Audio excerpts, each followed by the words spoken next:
नमस्कार, मैं हूं शम्स ताहिर खान और आप देख रहे हैं वारदात। दोनों तरफ तनाव बराबर बना हुआ है, मगर फिलहाल ऐसा भी नहीं कि दोनों देश खुद को जंग में झोंक दें। पर मान लें कि अगर दोनों देश जंग में कूद पड़ते हैं और फिर कहीं भारत पाक के बीच परमाणु जंग शुरू हो गई तो क्या होगा? तस्वीर भयानक होगी। एक हफ्ते में ही 2 करोड़ 10 लाख लोग मारे जाएंगे। इनमें से 50 लाख से ज्यादा लोग बम की तपिश से झुलस जाएंगे। जो बचेंगे उन्हें रेडिएशन मार देगा। दुनिया की आधी ओजोन परत बर्बाद हो जाएगी। दुनिया से सर्दी गर्मी का मौसम ही खत्म हो जाएगा। सर्दी तबाह कर देगी। डिवाइसेस जो हैं या टैक्टिकल वेपन्स जो हैं, जो हमने ये प्रोग्राम डेवलप किया हुआ है, ये अपनी हिफाजत के लिए डेवलप किया। ये हमने डिवाइसेस जो हैं जस्ट एज शो पीसेस तो नहीं रखे हुए।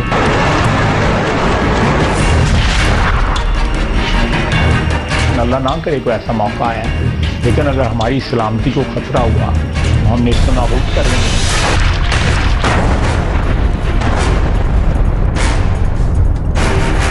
उनको किसी ने हक नहीं दिया कि अपने बच्चों की, अपने ग्रैंड चिल्ड्रन की और फॉर जनरेशंस टू कम की जान को हथेली पे रखें और दांव पे लगाएं। अगर भारत पाक के बीच शुरू हो गई परमाणु जंग,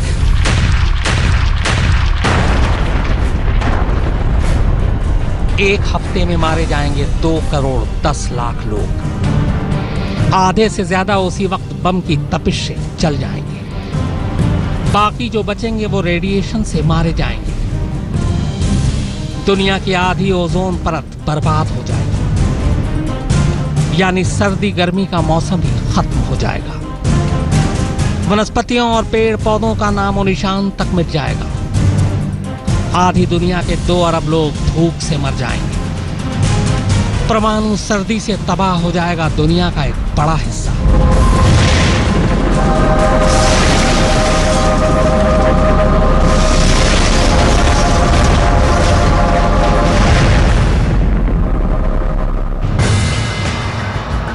बात सिर्फ हिंदुस्तान और पाकिस्तान की नहीं है, दांव पर आधी दुनिया है। जी हां, अगर गलती से भारत पाकिस्तान के बीच जंग हो गई और उस जंग में दोनों देश अपने सिर्फ आधे परमाणु बम का ही बटन दबा दें तो हिंदुस्तान और पाकिस्तान में तो एक झटके में ही 2 करोड़ 10 लाख लोग मारे जाएंगे। मगर इसका असर न सिर्फ बाकी पड़ोसी मुल्कों बल्कि आधी दुनिया को भी झेलना पड़ेगा।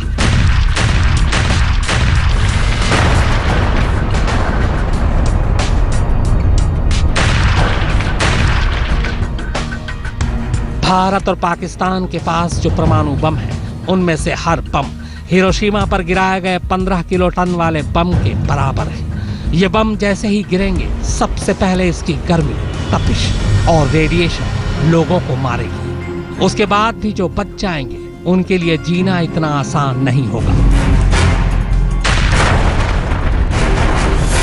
भोपाल गैस के 30 साल बाद आज तीसरी पीढ़ी भी बीमार पैदा हो रही है। फिर ये तो परमाणु बम है, अंदाजा लगाइए इसका असर कितना लंबा और खतरनाक होगा। बमों के रेडिएशन का असर लोगों को सिर्फ तड़पाएगा ही नहीं, बल्कि बाकी दूसरे तरीकों और नतीजों से भी उन्हें तिल तिल कर मारेगा। वैज्ञानिकों की माने तो इतने रेडिएशन से वायुमंडल में ओजोन परत बर्बाद हो जाएगी। अब वायुमंडल से ओजोन परत के गायब होने या बर्बाद होने का मतलब ये है कि हवा से वो गैस ही खत्म हो जाएगी जो मौसम को बदलती है, यानी आधी दुनिया में सर्दी गर्मी के फिक्स मौसम का सिलसिला ही बंद हो जाएगा।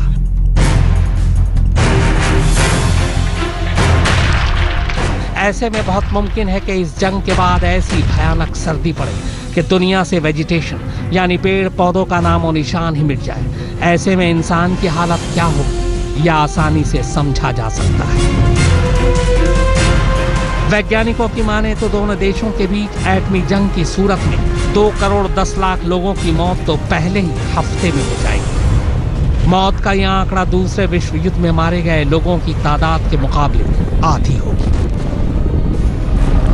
इतना ही नहीं, मौत का यह आंकड़ा हिंदुस्तान में पिछले 9 सालों में आतंकवादी हमलों में मारे गए आम लोग, पुलिस, जवान और सुरक्षा बलों की कुल तादाद से 2221 गुना ज्यादा होगी। कहने का मतलब यह है कि इस वक्त आतंकवादी इंसान और इंसानियत को जितना नुकसान पहुंचा रहे हैं, परमाणु युद्ध उससे 2000 गुना ज्यादा इंसानों की जान लेगा। हालत यह होगी कि दुनिया के एक बड़े इलाके से पेड़ पौधों और वनस्पतियों का नामो निशान तक मिट जाएगा और सिर्फ इसी वजह से लगभग 2 अरब लोग भूख से मारे जाएंगे। यह आंकड़ा 2013 में भौतिक वैज्ञानिकों के अंतर्राष्ट्रीय संगठन ने परमाणु युद्ध रोकने के लिए किए गए एक अध्ययन के बाद जारी किए थे। आज तक ब्यूरो। तो परमाणु युद्ध की तबाही की तस्वीर कैसी होगी ये तो आपने देख लिया। आइए अब आपको परमाणु बमों को लेकर दोनों देशों की तैयारी, उनके टारगेट और उनकी मारक क्षमता के बारे में बता दें।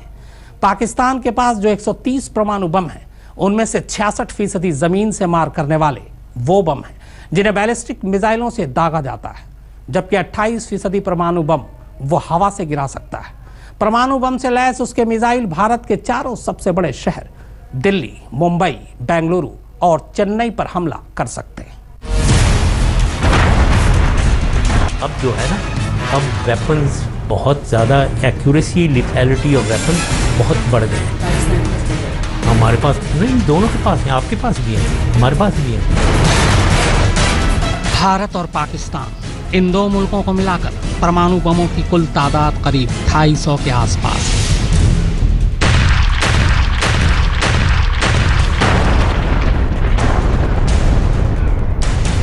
इनमें से अकेले पाकिस्तान के पास करीब 130 परमाणु बम है। पाकिस्तान के पास मौजूद परमाणु बमों का एक बड़ा हिस्सा यानी 66% जमीन से मार करने वाले बैलिस्टिक मिसाइलों से दागे जा सकते हैं। पाकिस्तान के पास ऐसे कुल 86 बैलिस्टिक मिसाइलें हैं जो परमाणु हमले कर सकते हैं। हजरत मोहम्मद के तलवार हत्फ के नाम पर पाकिस्तान के पास जो मीडियम रेंज बैलिस्टिक मिसाइल है, उससे वो हिंदुस्तान के 4 बड़े शहर यानी दिल्ली, मुंबई, बेंगलुरु और चेन्नई को निशाना बना सकता है। इन मिसाइलों से हिंदुस्तानी सेना के मेजर कमांड्स को भी टारगेट किया जा सकता है। ठीक इसी तरह 1300 किलोमीटर तक मार करने वाले मीडियम रेंज मिसाइलों के जरिए 40 परमाणु बमों का एक ऐसा जखीरा पाकिस्तान के पास मौजूद है जो दिल्ली के अलावा जयपुर, अहमदाबाद, मुंबई, पुणे, नागपुर, भोपाल और लखनऊ जैसे शहरों को भी निशाना बना सकता है।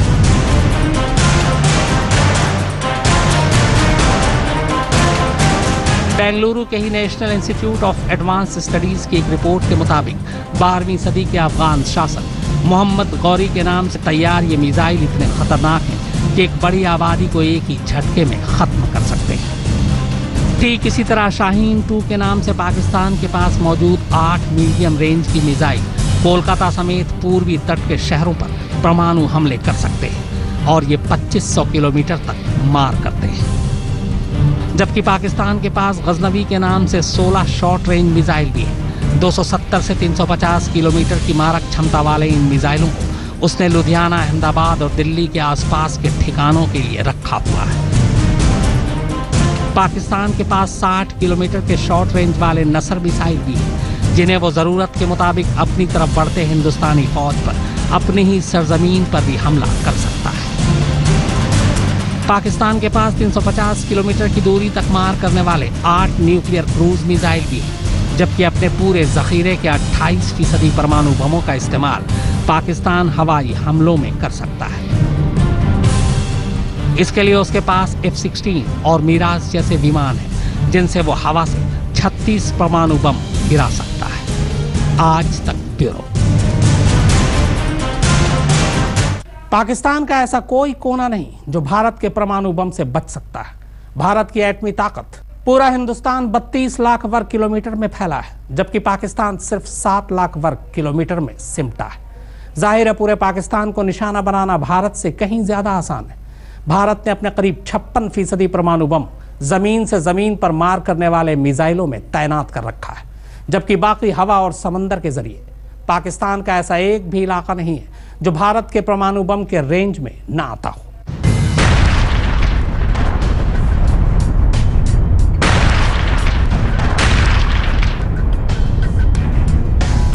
भारत के पास भले ही पाकिस्तान से 5-10 कम परमाणु बम है, मगर पाकिस्तान के किसी भी शहर को पूरी तरह से तबाह करने के लिए इतने ही काफी हैं। हिंदुस्तान का कुल क्षेत्रफल 32 लाख वर्ग किलोमीटर से भी ज्यादा है, जबकि पाकिस्तान सिर्फ 7 लाख वर्ग किलोमीटर में सिमटा है।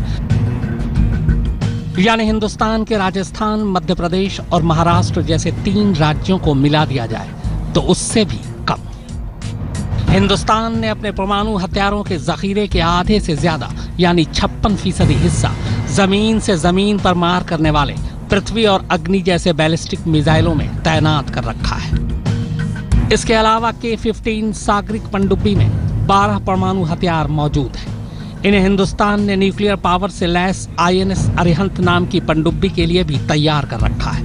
ऐसे में यह जमीन से जमीन और जल से जमीन पर मार करने वाला परमाणु मिसाइल आसानी से पाकिस्तान के इस्लामाबाद, रावलपिंडी, लाहौर, कराची समेत पाकिस्तान के फौजी ठिकानों को निशाना बना सकता है। जानकारों की माने तो हरौल और कराची जैसे शहरों पर हुआ कोई भी परमाणु हमला सिर्फ इन 2 शहरों तक ही महदूद नहीं रहने वाला, बल्कि इसका असर आसपास के इलाकों के साथ साथ खुद हिंदुस्तान और अफगानिस्तान के कुछ इलाकों तक भी हो सकता है। पर यह बात हवा के रुख पर तय करेगी। हिंदुस्तान के पास 250 किलोमीटर की दूरी तक मार करने वाले शॉर्ट रेंज बैलिस्टिक मिसाइलों का ऐसा जखीरा भी मौजूद है जो 24 परमाणु बम दाग सकता है। यह पाकिस्तान के लाहौर, सियालकोट, इस्लामाबाद, रावलपिंडी को आसानी से मटियामेट कर सकता है। इसी तरह अग्नि 1 और अग्नि 2 के नाम से परमाणु हथियारों से लैस 20 बैलिस्टिक मिसाइल भी भारत के पास है, जो 700 से 2000 किलोमीटर की दूरी तक मार कर सकते हैं। ऐसे में इनकी जद में तकरीबन पाकिस्तान के तमाम शहर आ जाते हैं, फिर चाहे वो लाहौर हो, इस्लामाबाद या फिर रावलपिंडी, मुल्तान, पेशावर, कराची, क्वेटा या ग्वादरा। अग्नि 3, 4 और 5 जैसे लॉन्ग रेंज के मिसाइल भी पाकिस्तान के लिए तबाही का सबब बन सकते हैं। इसी तरह हिंदुस्तान के पास जहाज से धनुष नाम के स्मॉल रेंज के परमाणु मिसाइल भी मौजूद है, जबकि परमाणु हथियारों का 45% हिस्सा हवाई रास्तों से हमला करने के लिए है। भारत के जगुआर फाइटर, जेट 16 और मिराज 2000 32 परमाणु हमले कर सकते हैं। आज तक ब्यूरो। भारत पाकिस्तान के अलावा दुनिया में किसके पास कितने परमाणु बम हैं? और अब बात दुनिया के उन देशों की जिनके पास सबसे ज्यादा परमाणु बम है। इस मामले में फिलहाल रूस सबसे ऊपर है, उसके बाद अमेरिका का नंबर है। पूरी दुनिया में इस वक्त कुल 15,493 एटम बम है और ये गिनती अभी और बढ़ रही है, क्योंकि कई देश चोरी छुपे या खुलेआम भी परमाणु बम बनाने में लगे। इस वक्त पूरी दुनिया में कुल 15,493 परमाणु बम है, जो 1300 किलोमीटर से लेकर 15,000 किलोमीटर की दूरी तक मार कर सकते हैं। जानकारों की माने तो इनमें से आधे परमाणु बम भी इस्तेमाल हुए तो दुनिया के नक्शे से दुनिया का नामो निशान मिट जाएगा।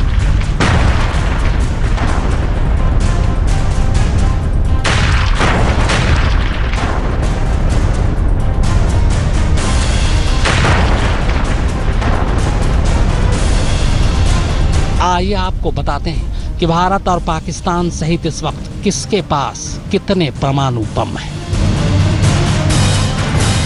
रूस 7,300, अमेरिका 7,100, फ्रांस 300, चीन 260, इंग्लैंड 215, पाकिस्तान 120, भारत 110, इजराइल 80, उत्तर कोरिया 8।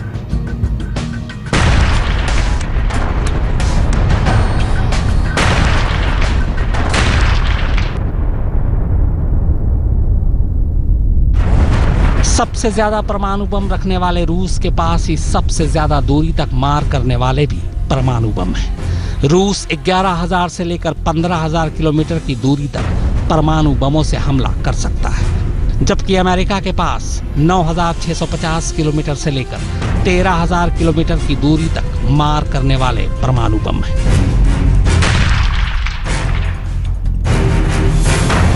पाकिस्तान के पास भले ही भारत से 10 परमाणु बम ज्यादा है, मगर जहां तक दूरी की बात है तो पाकिस्तान 1300 किलोमीटर तक ही बम गिरा सकता है, जबकि भारत की मारक क्षमता ज्यादा है। भारत 2000 किलोमीटर दूर तक परमाणु बम बरसा सकता है, यानी भारत के परमाणु बम की जद में करीब करीब पूरा पाकिस्तान आ जाता है।